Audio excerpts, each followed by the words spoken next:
योगी यात्रा पर अपनी नई पुस्तक योगी कथामृत, जो अंग्रेजी में ऑटोबायोग्राफी ऑफ योगी के नाम से पूरे विश्व में प्रसिद्ध है और जिसके बारे में स्टीव जॉब्स अपनी आत्मकथा में भी लिख चुके हैं। इस पुस्तक में परमहंस योगानंद महाराज ने अपने जीवन का विस्तृत परिचय दिया है।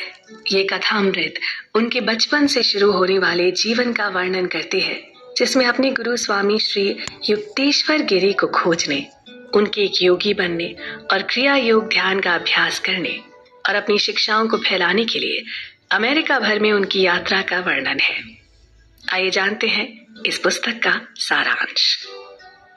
श्री योगानंद कहते हैं कि परम सत्य की खोज ने उन्हें एक सिद्ध पुरुष तक पहुंचाया। उन्हें बचपन से ही एक अद्भुत शक्ति प्राप्त थी, जिसमें वो आने वाले समय की झलकियां देख लेते थे। उनका जन्म पूर्वोत्तर भारत के एक छोटे से शहर गोरखपुर में हुआ और वो 8 भाई बहनों के परिवार में चौथे स्थान पर थे और उनका नाम मुकुंद लाल घोष रखा गया। उनके माता पिता दोनों बंगाली क्षेत्रीय परिवार से थे और बेहद शांत, सरल और संत स्वभाव के थे। अपने पिता के बारे में वो कहते हैं कि दयालु और गंभीर होने के बाद भी सभी बच्चे उनसे एक आदरपूर्ण दूरी बनाए रखते थे, लेकिन उनकी माँ स्नेह की देवी थी, जिन्होंने अपनी संतानों को केवल प्रेम करना सिखाया। रामायण और महाभारत की कहानियों के बीच उनकी शिक्षा चलती रही। उनके माता पिता दोनों अपने विवाह के तुरंत बाद बनारस में रहने वाले परम गुरु लाहिड़ी महाराज के शिष्य बन गए थे। उनके पूजा घर देवी देवताओं के साथ ही लाहिड़ी महाराज की सुंदर सजीली फोटो के साथ सजे हुए थे और उस फोटो का योगानंद पर गहरा असर पड़ा। उन्हें वो अक्सर उस फ्रेम से बाहर जीवंत रूप में नजर आते थे। 8 वर्ष की उम्र में जब उन्हें हैजे की एक बीमारी ने घेर लिया था, तब उनकी मां ने लाहिड़ी महाराज से प्रार्थना की और उनकी फोटो से निकलने वाले असीम तेज ने उनके पूरे शरीर को प्रकाशित किया और उसके बाद वो ठीक होते चले गए। बचपन से ही वो हिमालय के योगियों से बहुत प्रभावित रहते थे और उन जैसा बनना चाहते थे। उन्हें भविष्य की घटनाओं का पूर्वानुमान हो जाता था, जिससे उनके भाई बहन अक्सर हैरान रहते थे। ऐसे में उनकी मां ने उन्हें शिक्षा दी कि वो कभी भी अपने शब्दों की शक्ति का दुरुपयोग न करें। एक दिन घर से दूर अपने पिता के साथ वो बरेली में थे और कोलकाता में उनके बड़े भाई के विवाह की तैयारियां चल रही थी, जब उनको सपने में अपनी माँ बीमार हाल में दिखाई दी और वो उसी पल घर लौटने की जिद करने लगे। अगली सुबह तक संदेश भी मिल गया था कि माँ गंभीर है और विवाह स्थगित हो गया है। उन्हें बार बार अपनी माँ के खो जाने का डर सता रहा था। घर पहुंचकर जब उन्हें पता लगा कि उनकी माँ का देहांत हो चुका है, वो बिल्कुल टूट गए और उनका मन घने दुख से भर गया।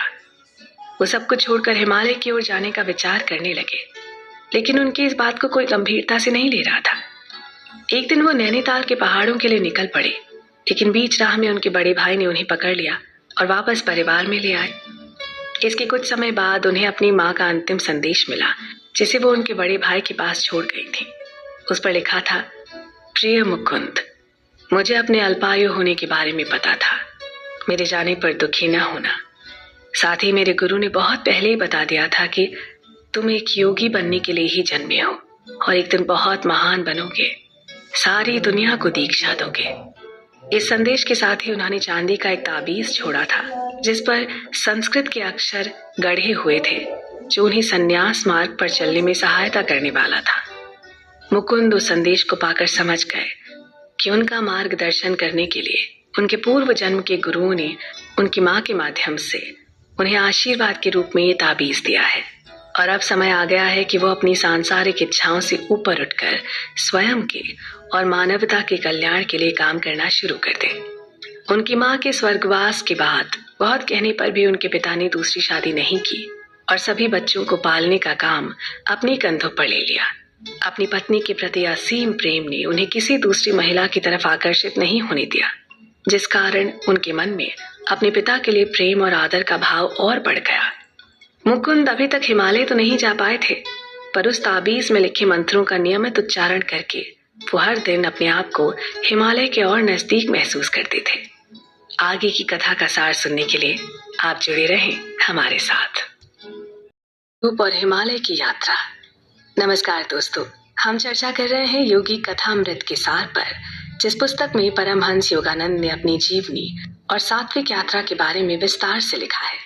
और आगे जानते हैं कि बाल मुकुंद ने किस तरह बनारस जाने का अपना सपना पूरा किया। 12 वर्ष की आयु में मुकुंद ने अपने पिता से बनारस के दर्शन की अनुमति मांगी, ये कहकर कि वो बिना किसी दबाव के वहां के दर्शन कर चुपचाप घर लौट आएंगे। उनके पिता ने उन्हें 2 पत्र देते हुए कहा कि चले जाओ और उनमें से एक पत्र वहां रहने वाले मेरे एक मित्र को दे देना, जिसे ढूंढने में मेरे गुरु भाई, जो कि अब एक साधु बन चुके हैं, तुम्हारी मदद करेंगे। और ये दूसरा पत्र उन्हें तुम्हारा परिचय दे देगा। साथ ही मुस्कुराते हुए बोले, याद रहे अब कभी भी घर से भागना मत। मुकुंद अपनी बनारस यात्रा पर पूरे उल्लास के साथ निकल पड़े। वहां जाकर वो अपने पिता के गुरु भाई से मिले, जिन्होंने वचन दिया कि वो मुकुंद की सहायता जरूर करेंगे। उनके पिता की चिट्ठी पढ़कर वो बहुत खुश हुए। उन्होंने ये भी कहा कि मुकुंद के पिता की कृपा से उन्हें आर्थिक पेंशन मिलती है और गुरु की कृपा से उन्हें परम शांति रूपी पेंशन मिलती है। ये कहकर स्वामी जी तो गंभीर होकर ध्यान मुद्रा में चले गए, पर मुकुंद हैरान रह गए। साथ ही अपने पिता के मित्र से मिलने के लिए बेचैन हो गए। अचानक स्वामी जी ने मानो उनके मन की बात पढ़ ली और बोले, जिनसे मिलने की तुम प्रतीक्षा कर रहे हो वो आधे घंटे बाद तुम्हें मिल जाएंगे। और ठीक 30 मिनट बाद मुकुंद के पिता के मित्र केदारनाथ बाबू सीढ़ी चढ़ते हुए नजर आए। अब मुकुंद की हैरानी का ठिकाना न था, क्योंकि स्वामी जी ने किसी भी तरह का संदेश नहीं भेजा था। वो केदारनाथ की ओर मुड़े और उनसे पूछा, आप यहाँ कैसे आए? आपको किसने बताया कि मैं यहाँ आपकी प्रतीक्षा कर रहा हूँ? तो वो बोले, खुद स्वामी जी गंगा घाट पर आकर मुझे बताकर चले गए। अब मुकुंद बिल्कुल ही स्तब्ध खड़े रह गए, क्योंकि जब से वो स्वामी जी के पास आए थे तब से स्वामी जी उनकी नजरों के आगे से हिले तक नहीं थे। तो ये कैसे संभव था कि एक ही समय में वो 2 जगह पर उपस्थित रहते? इससे पता चला कि वो कोई साधारण पुरुष नहीं थे। वो जब चाहे जितने चाहे भेष बना सकते थे। इसके बाद तो मुकुंद की योगी बनने की इच्छा और भी प्रबल हो गई। उन्होंने तय कर लिया कि अब वो वापस घर जाकर किसी भी तरह अपनी इस इच्छा को पूरा करके ही रहेंगे, चाहे इसके लिए उन्हें कुछ भी क्यों न करना पड़े। और फिर लौटकर उन्होंने अपने मित्र अमर के साथ भागने की योजना बनाई। उनके बड़े भाई अनंत अभी भी उन पर कड़ी दृष्टि रखते थे, इसलिए बहुत सोच समझकर प्लान बनाया गया। उस ताबीज के कारण मुकुंद के अंदर आध्यात्मिक उफान तेज हो रहा था और उनके मन में हिमालय के अलावा और कोई विचार नहीं आता था। उन्हें यकीन था कि बस वहीं जाकर उन्हें उनके गुरु के दर्शन होंगे और उनका जीवन सफल हो पाएगा। उनके चचेरे भाई जतिन भी उनके साथ गुरु की खोज में चलने को तैयार हो गए। योजना के अनुसार पकड़े जाने से बचने के लिए मुकुंद, अमित और जतिन ने अंग्रेजी पोशाक पहनकर अपना रूप बदला और ट्रेन की टिकट लेकर उसमें चढ़ गए। एक बार जब गाड़ी चल पड़ी तब जाकर उन्हें थोड़ा संतोष हुआ, पर यह अधिक देर तक टिक न सका। अगले स्टेशन पर जतिन उतरे और फिर दोबारा लौट कर नहीं आए। वहीं हरिद्वार को जाने वाली गाड़ी में बैठने पर इन दोनों के मन में कई तरह की शंकाएं आने लगी। वहां पहुंचकर इन दोनों ने सबसे पहले अपने कपड़े बदलने चाहे, पर तब तक किसी तरह मुकुंद के बड़े भाई ने पुलिस को खबर कर दी थी और ये दोनों वहां पकड़ लिए गए। तीसरे दिन वो अपने साथ अमर के भाई को लेकर हरिद्वार पहुंचे। मुकुंद को अपने बड़े भाई को देखकर खुशी नहीं हुई, पर उन्होंने समझते हुए कहा, मैं समझता हूँ तुम अपने जीवन से क्या प्रण चाहते हो, पर एक बार मेरे कहे से बनारस के एक विशेष संत से मिल लो। हो सकता है तुम्हारी खोज वहीं समाप्त हो जाए और उसके बाद एक बार पिताजी से मिलने कोलकाता आ जाना। वो तुम्हारे लिए बहुत चिंतित रहते हैं। उसके बाद तुम जहाँ जाना चाहो जा सकते हो। मुकुंद ने ये कहते हुए उनकी बात मान ली कि मैं अपने गुरु की खोज का परित्याग कभी नहीं करूँगा और जब तक वो मुझे मिल नहीं जाते मैं यूं ही भटकता रहूँगा। बनारस के स्वामी केवलानंद वही थे जिनसे मुकुंद पहले से प्रभावित थे। एक बार फिर उनसे मिलकर उनके अंदर संसार को त्याग कर योगी बनने की इच्छा और भी प्रबल हो गई। ये कथा सार यूं ही चलता रहेगा। आप भी बने रहें हमारे साथ।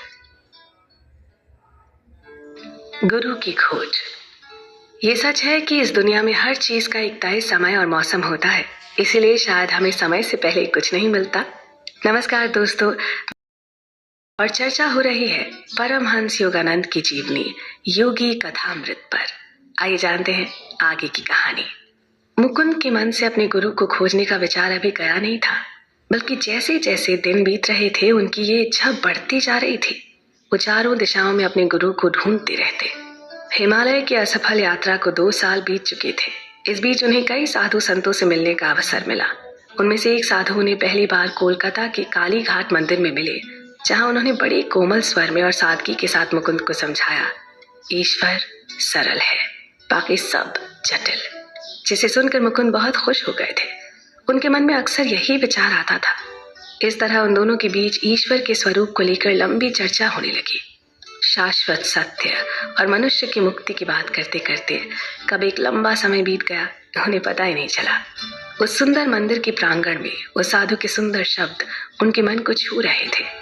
जब मुकुंद वहां से चलने को हुए तो वो बोले, जाओ, आज तुम्हें एक अनोखा अनुभव होगा। बाहर निकलकर मुकुंद को अपना एक पुराना परिचित मिला जो बहुत बोलता था। बातचीत का सिलसिला शुरू हुआ और रुकने का नाम ही नहीं ले रहा था कि अचानक वो बोला, तुमको गंध बाबा से मिलना चाहिए, वो यहीं सामने ही रहते हैं, उनसे मिलकर तुमको एक असाधारण अनुभव होगा। और ऐसा कहकर वो चला गया। ये सुनकर मुकुंद के कान खड़े हो गए। काली घाट मंदिर में लगभग यही शब्द सुने थे उन्होंने और अपनी जिज्ञासा को मिटाने वो उनके घर चल दिए। अंदर चीते की खाल पर एक भारी भरकम से बाबा बैठे थे। पता चला वही गंध बाबा हैं जो किसी भी मुरझाए हुए फूल को फिर से ताज़ा कर सकते हैं या किसी नकली फूल से असली खुशबू निकाल सकते हैं। सुनने में बड़ा भचकाना सा लगा, पर उनकी आंखों में काफी चमक थी। उन्होंने मुकुंद से पूछा कि उन्हें कैसी सुगंध चाहिए और फिर मुकुंद से अपना हाथ बढ़ाने को कहा। बिना छुए उनकी हथेली से गुलाब की खुशबू आने लगी। मुकुंद इससे बहुत प्रभावित हुए। अचानक मुकुंद ने एक नकली फूल बढ़ाते हुए पूछा कि क्या इसमें से चमेली की खुशबू आ सकती है। वो बोले, तथास्तु, और चारों तरफ चमेली की तेज गंध फैल गई। मुकुंद वहीं बैठ गए। जानने पर पता चला कि बाबा को ऐसी कई सिद्धियां प्राप्त थीं। कोलकाता के कई पढ़े लिखे लोग भी उनके शिष्य थे। थोड़ी देर बैठकर मुकुंद बाबा का अभिवादन करते हुए वहां से चल दिए। घर पहुंचकर जब उनकी बहन को भी उनकी हथेली से गुलाब की और उस नकली फूल से चमेली की खुशबू आने लगी तो उन्हें यकीन हो गया कि बाबा ने उन पर कोई जादू टूना नहीं किया था। लेकिन फिर भी मुकुंद उन्हें अपना गुरु बनाने को तैयार नहीं थे। उनकी खोज जारी रही और इसी कड़ी में उनके स्कूल की दोस्त चंडी का प्रस्ताव आया। बाघ स्वामी का पता मिल गया, चलो कल उनके दर्शन किए जाएं। बाघ स्वामी अपने नंगे हाथों से बाघों के साथ लड़ने और उन्हें पकड़ने के लिए प्रसिद्ध थे। अगले दिन बहुत सर्दी थी, फिर भी ये दोनों चल दिए उनसे मिलने। उनकी बैठक में थोड़ी देर इंतजार करने के बाद उन्हें भीतर बुलाया गया। अंदर जाकर उन्होंने देखा एक विशालकाय साधु, चौड़ी छाती, मजबूत बाहें और भारी गर्दन लिए अपने पलंग पर बैठे थे, पर उनकी आंखों में दया का भाव था। पूछने पर पता चला कि वो बाघ से डरते नहीं थे, बल्कि उन्हें बिल्ली की तरह पालतू जीव समझते थे। वो बोले कि इस काम के लिए जितना बल हमें अपने शरीर में चाहिए उतना ही अपने दिमाग में भी, और भय को तो आसपास भी नहीं भटकना चाहिए, तभी ये संभव है। उन्होंने कहा कि बाघों को वश में करने की इच्छा उनके मन में बचपन से थी, पर शरीर दुर्बल था। मन तो पहले से मजबूत था। खूब कसरत करके एक दिन उन्होंने अपने तन को भी मजबूत बना लिया। उन्होंने आसपास के कई बाघों को अपने काबू में किया, उनसे कई तरह के करतब करवाए और खूब नाम कमाया। उनके अंदर इस बात का बहुत घमंड भी आ गया था, लेकिन एक दिन अपने गुरु के समझाने पर उन्होंने ये सब काम छोड़ दिए। बाघों का दमन बहुत हो गया। वो बोले, आओ मैं तुम्हें इंसान के मन में बसने वाले जानवरों का दमन करना सिखाऊं। ये कहकर उनके गुरु ने उनकी आंखें खोल दी, आध्यात्मिक मार्ग पर चलने की शिक्षा दी। उनका हाथ थामा और उन्हें लेकर हिमालय की ओर चल दिए। उनके तूफानी जीवन की एक झलक पाकर ही मुकुंद और चंडी दोनों के सर उनके चरणों में झुक गए। आगे की कहानी अगले भाग में। ध्यान और विज्ञान। मुकुंद अभी भी अपने गुरु की खोज में थे। उनके दोस्त उन्हें नए नए नाम सुझाते रहते थे। ये उनके लिए किसी खेल के समान हो गया था। किसी नए योगी महात्मा के बारे में जानकारी लेकर मुकुंद को उनके पीछे लगा देना। पर मुकुंद को कभी भी इससे कोई परेशानी नहीं होती थी। नमस्कार, मैं और बात हो रही है परमहंस योगानंद की आत्मकथा के सार पर। मुकुंद को अपने आसपास के मोहल्ले में एक योगी का परिचय मिला। सब उन्हें जमीन से ऊपर उठने वाले योगी के नाम से जानते थे, पर उनका असली नाम संत भादुड़ी था। वो बहुत वर्षों से अपने घर से निकले नहीं थे और खूब जमकर योगाभ्यास किया करते थे। उनकी शाम के सत्संग बहुत मजेदार हुआ करते थे। उनकी आयु 70 और 80 के बीच रही होगी और उन्होंने मुकुंद को कभी भी अपने घर आने की अनुमति दे रखी थी। मुकुंद अक्सर अपने सवाल लेकर वहां पहुंच जाया करते थे। संत बहादुरी मुकुंद को अपने साथ ध्यान लगाने के लिए कहते थे, अपने साथ जलपान करवाते थे और उनसे अपने मन की कई बातें भी साझा किया करते थे। उन्होंने बताया कि किस प्रकार वो कुछ ऐसे लोगों की मदद कर रहे हैं जो दूर अमेरिका देश में रहते हैं और योग शास्त्र में रुचि रखते हैं। उन तक भारत का ये ज्ञान पहुंचना ही चाहिए।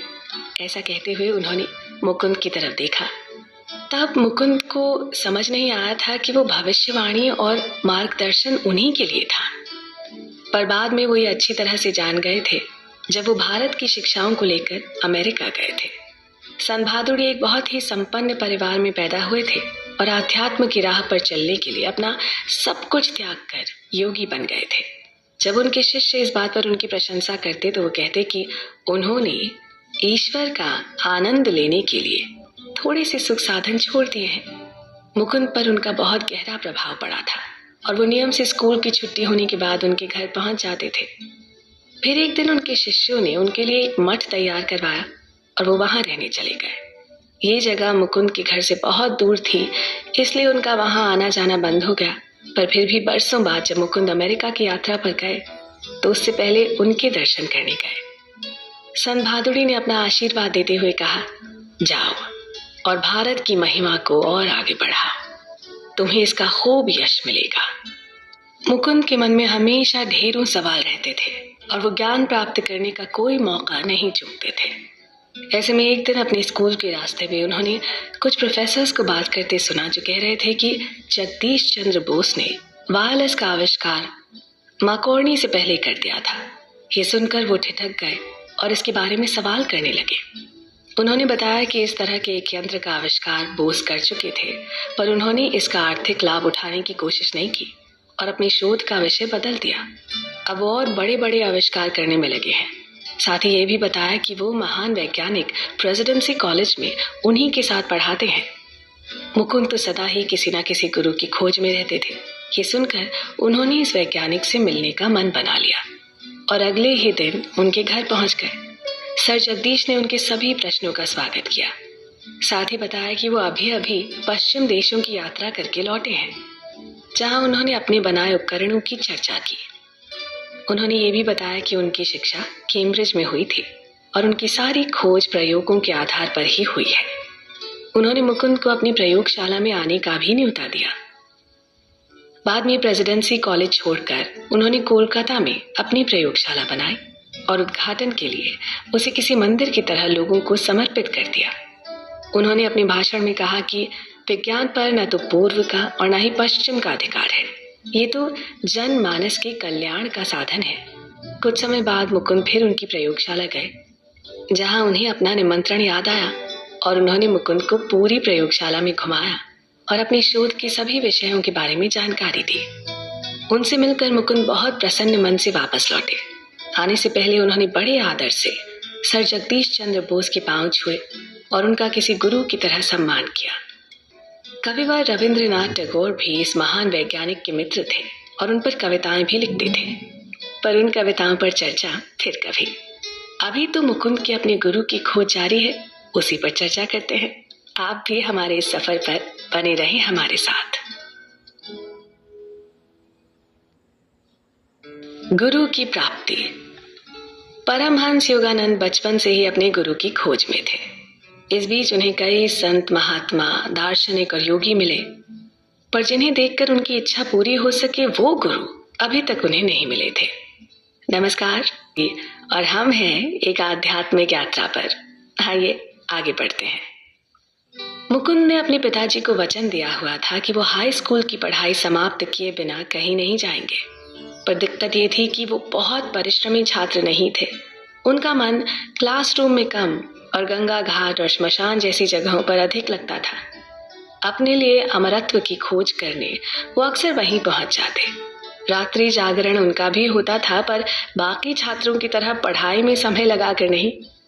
उन्हें ये बात अच्छी तरह मालूम थी कि वो वार्षिक परीक्षा के लिए बिल्कुल भी तैयार नहीं थे। बस किसी तरह उन्हें पास होने लायक अंक मिल गए और उनके पिताजी इसी बात से प्रसन्न हो गए। अब घर से जाने की उनकी योजना पर अमल करने का समय आ गया था। पिता के बार बार रोकने पर भी वो नहीं रुके और ये कहकर भारी मन से उनसे विदा ली कि एक दिन दिव्य ज्ञान की प्राप्ति के साथ एक योगी के रूप में जरूर लौटेंगे। और वो वाराणसी के लिए निकल गए। स्वामी दयानंद जी के आश्रम में उनका स्वागत हुआ और उन्होंने अपना सारा समय ईश्वर के ध्यान में लगाना शुरू कर दिया। स्वामी जी ने उनसे कहा कि वो उनके गुरुजी नहीं बन सकते, पर जब तक मुकुंद की खोज पूरी नहीं हो जाती उन्हें वहीं रहकर ईश्वर की साधना करनी चाहिए। मुकुंद ने पहले ही साफ बता दिया था कि ईश्वर की साधना के सिवाय वो किसी और बात से संतुष्ट नहीं हो सकते, तो उनसे आश्रम के कोई और काम न करवाया जाए। स्वामी जी ने उनकी इस बात को मुस्कुराते हुए स्वीकार किया। वहां आकर मुकुंद की दिनचर्या बिल्कुल बदल गई थी। कहाँ कोलकाता में अपने घर पर सुबह के 9 बजे ही नाश्ता लग जाता था और देरी होने पर रसोइयों को फटकार भी पड़ जाती थी, और कहाँ आश्रम के नियम, जहाँ दिन का पहला और अंतिम भोजन 12 बजे मिलता था, उसके बाद पूरे 24 घंटे का उपवास। एक बार स्वामी जी कहीं बाहर से लौट रहे थे और उनकी ट्रेन को पहुंचने में देरी हो गई। चूंकि सब उनकी प्रतीक्षा कर रहे थे, तो उस दिन सबको पहला भोजन रात के 9 बजे मिल पाया। जब वो स्नान ध्यान कर रसोई में आए और वहां आकर उन्होंने कहा कि 4 दिन से उपवास रखने के बाद भी उनका कुछ खाने को मन नहीं है, तो ये सुनकर मुकुंद बहुत लज्जित हुए। उनके गुरु ने समझाया कि हम सब अन्न की शक्ति से नहीं बल्कि ईश्वर की शक्ति से जीवित रहते हैं। रुपया, पैसा या दाल चावल हमारा पोषण नहीं करते, बल्कि ये काम सिर्फ प्रभु की प्राण शक्ति से होता है। उस आश्रम में रहते मुकुंद को काफी समय हो गया था और अपने गुरु की प्राप्ति के लिए वो दिन रात व्याकुल रहने लगे थे। ऐसे में एक दिन जबरदस्ती बाजार भेजे जाने पर वो उदास मन से चले तो गए और दिन की तपती गर्मी में सामान भी लेने लगे। पर तभी उनकी नजर कुछ दूर खड़े गेरुआ वस्त्र पहने एक साधु पर पड़ी। उन्हें देखकर मुकुंद को लगा मानो वो कई युगों से उन्हें जानते हों। साधु की आंखों में भी अजीब चमक थी और वो एकटक मुकुंद को निहारे जा रहे थे। मुकुंद ने सामान का झोला अपने मित्र को पकड़ाया और तेज कदमों से साधु की ओर चल दिए। उन्हें ऐसा लग रहा था मानो उनके पैरों को पंख लग गए हों। उनके सामने पहुंचते ही उनकी आंखें खुशी से चमक उठी और खुशी के आंसुओं से भर गईं।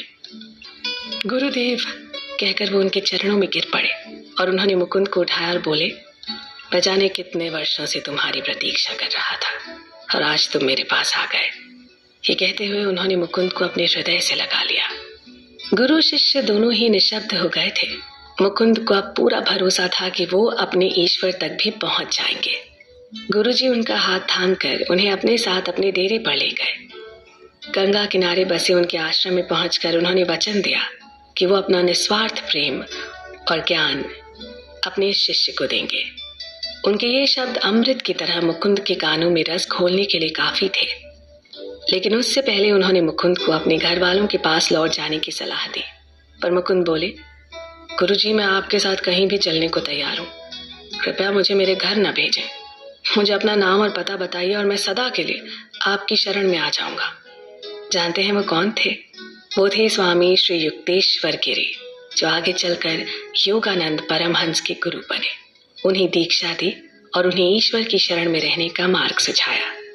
मुकुंद के जीवन में इसके बाद क्या बदलाव आए, ये जानने के लिए आप बने रहें हमारे साथ।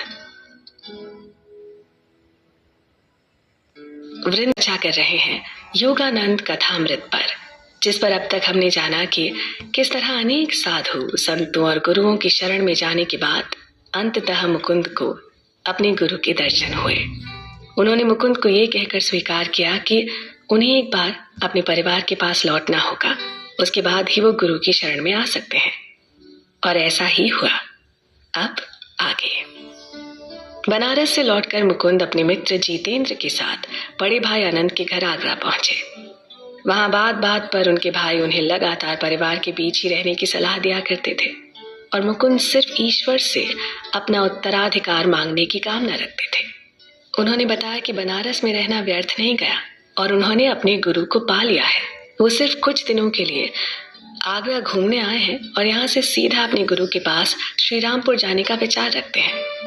उनके ये कहने पर कि उन्हें धन संपत्ति और सुख की कोई चाह नहीं, उनके बड़े भाई ने उनसे एक दिन की वृंदावन यात्रा पर जाने को कहा, जो आगरा के पास ही है। पर उनका प्रस्ताव था कि मुकुंद और जितेंद्र बिना एक भी पैसा लिए या भिक्षा मांगे पूरा एक दिन बिताएंगे, लेकिन साथ ही न तो वो किसी को अपनी स्थिति के बारे में बताएंगे, न ही भूखे रहेंगे। अगर वो ऐसा करने में सफल होते हैं तो उनके बड़े भाई फिर कभी उनसे परिवार में रहने को नहीं कहेंगे, बल्कि उन्हें अपना गुरु मान लेंगे। एक भारतीय परिवार में बड़े भाई छोटे के शिष्य कैसे हो सकते थे? पर फिर भी मुकुंद ने उनकी ये चुनौती स्वीकार कर ली। उन्हें लगा कि जिस प्रकार अब तक उनके सारे काम ईश्वर की शक्ति से बनते चले गए, तो ये भी पूरा हो जाएगा। और फिर आधे घंटे में ही उन दोनों के हाथ में वृंदावन जाने की टिकट आ गए। पर इसके अलावा एक और पैसा उन्हें नहीं दिया गया। जल्द ही गाड़ी चल पड़ी और ये अनोखी यात्रा शुरू हुई। जितेंद्र को केवल भूखे रहने का डर सता रहा था और क्रोध भी आ रहा था कि क्यों इस मुकुंद की बात मानकर वो इस यात्रा पर आने को राजी हो गए। उधर मुकुंद पहली बार वृंदावन की पावन नगरी देखने के लिए उत्साहित थे। उन्हें पूरा भरोसा था कि ये एक सुखद यात्रा होगी और उनके सामने कोई संकट नहीं आएगा। गाड़ी में उनकी भेंट तो ऐसे सज्जन व्यक्तियों से हुई जो वृंदावन में गौरी माँ के आश्रम में जा रहे थे। बात करते करते उन्होंने कहा, तुम दोनों कृष्ण भक्त मालूम होते हो। अगर तुम दोनों घर से भाग कर आए हो तो हम आश्रम में तुम्हारे रहने और भोजन का प्रबंध कर सकते हैं। और मुकुंद के मना करने पर भी वो दोनों अपने साथ ले गए। वहां जाकर पता चला कि वहां कोई और अतिथि आने वाले थे जो ना आ सके। उस दिन गौरी माँ के बनाए पकवान व्यर्थ जाते अगर ये दोनों ना पहुंचते तो। ये सब सुनकर जितेंद्र की आंखों से आंसुओं की धारा बह निकली और मुकुंद के चेहरे पर एक शांत मुस्कान आ गई। भोजन के बाद उन दोनों ने इस आश्रम से विदा ली और दिन भर कदम्ब के वृक्ष की छांव में खड़े रहे। चिलचिलाती धूप थी और वृंदावन घूमने का और कोई साधन नहीं था, पर वहां स्थित सभी मंदिरों और आश्रमों के दर्शन तो करने ही थे। एक बार फिर जितेंद्र के मन में वही सवाल आने लगे कि अब आगे का दिन कैसे कटेगा, हम कहाँ जाएंगे और सबसे बड़ा प्रश्न, वापस आगरा कैसे लौटेंगे। ये सब सुनकर मुकुंद बोले, शांत हो जाओ। जिस भगवान की कृपा से भोजन मिला उन पर थोड़ा तो भरोसा रखो। आगे का दिन भी कट जाएगा। और फिर किसी जादू की तरह उन्हें सामने से एक युवक आता दिखाई दिया। उसने उन्हें प्रणाम किया, अपना नाम प्रताप चटर्जी बताया और कहा कि मुकुंद में उनको अपने गुरु दिखाई दे रहे हैं। सुबह की उपासना करते समय उन्हें साक्षात कृष्ण ने दर्शन दिए और ये ज्ञान दिया कि मुकुंद उन्हें इस पेड़ के नीचे मिलेंगे जिनसे उन्हें दीक्षा प्राप्त होगी। ये सुनकर एक बार फिर से हैरान होने की बारी जितेंद्र की थी। प्रताप ने बहुत आग्रह करके उन्हें अपने साथ वृंदावन की गलियों में घूमने के लिए मना लिया। फिर क्या था, पूरा दिन घोड़ा गाड़ी में मंदिरों के दर्शन करते बीता। जाते जाते मिठाई का डिब्बा और आगरा की 2 टिकटें भी प्रताप ने उनकी तरफ बढ़ाई। अब उसे दीक्षा देने की बारी मुकुंद की थी। रेलवे स्टेशन के एक एकांत कोने में ले जाकर उन्होंने प्रताप को आधे घंटे तक लाहिड़ी महाराज के क्रिया योग में दीक्षित किया और उनकी साधना करने का उपदेश दिया। इस तरह आगरा में बिताया वो एक दिन जितेंद्र और मुकुंद दोनों के लिए यादगार बन गया। घर पहुंचकर ये सारी कहानी सुनकर उनके बड़े भाई अत्यंत प्रभावित हुए और उन्होंने अपने छोटे भाई को गुरु के रूप में स्वीकार किया। इस अद्भुत जीवनी पर चर्चा यूं ही चलती रहेगी, आप कहीं मत जाइएगा। गुरु की शरण। इस बात को पूरे 28 दिन बीत चुके थे और अब गुरु से मिलने की बारी मुकुंद की थी। उनके मित्र जितेंद्र ने एक बार फिर उनका साथ छोड़ दिया था और अपने परिवार के पास कोलकाता लौट गए। मुकुंद धड़कते हृदय से राय घाट लेन में उनके आंगन में पहुंचे, जहां से उनकी योगी बनने की प्रक्रिया आरंभ हुई। उस जगह पर उन्होंने अपने जीवन के अगले 10 वर्ष भारत के एक महान गुरु और ज्ञानी के साथ बिताए। नमस्कार, मैं हूं आपके साथ पल्लवी। आइए जानते हैं आगे क्या हुआ। श्री युक्तेश्वर जी बड़े ही ठंडे मन और भाव विहीन होकर मुकुंद को अंदर आने के लिए कहते हैं। साथ ही उन्होंने उन्हें याद दिलाया कि वो अपने गुरु की बात मानते नहीं हैं। इस पर मुकुंद ने कहा कि अब से ऐसा नहीं होगा और गुरु इच्छा ही उनका धर्म होगी। जवाब में उनके गुरु ने पहला आग्रह किया कि मुकुंद को अपने घर लौटकर कॉलेज की पढ़ाई पूरी करनी चाहिए। आगे चलकर उन्हें पश्चिमी देशों की यात्रा पर जाना होगा और ऐसे में एक पढ़े लिखे हिंदू गुरु का अधिक सम्मान होगा। मुकुंद ने अपने गुरु की आज्ञा मान ली, पर साथ ही आग्रह किया कि किसी दिन वो उन्हें भगवान के दर्शन कराएं। गुरु को ये उचित नहीं लगा। दोनों में देर तक इस पर बहस चली, पर बाद में गुरु ने अपने शिष्य की बात मान ली। सबसे पहले वो मुकुंद को आश्रम दिखाने ले गए। अंदर लाहिड़ी महाराज की तस्वीर देखकर मुकुंद को आश्चर्य हुआ और फिर पता चला कि उनके गुरु भी लाहिड़ी महाराज को ईश्वर तुल्य गुरु मानते थे। मुकुंद ने उनकी तस्वीर को प्रणाम किया।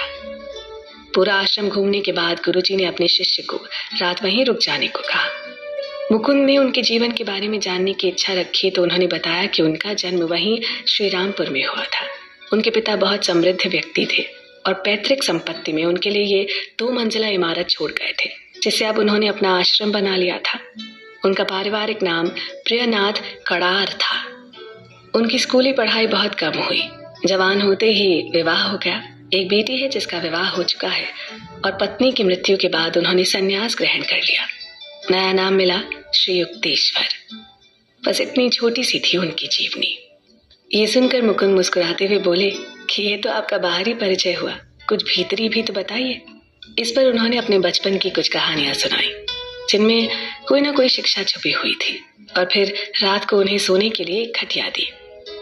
अपने गुरु के आश्रम की छत के तले उस रात मुकुंद को बहुत अच्छी नींद आई।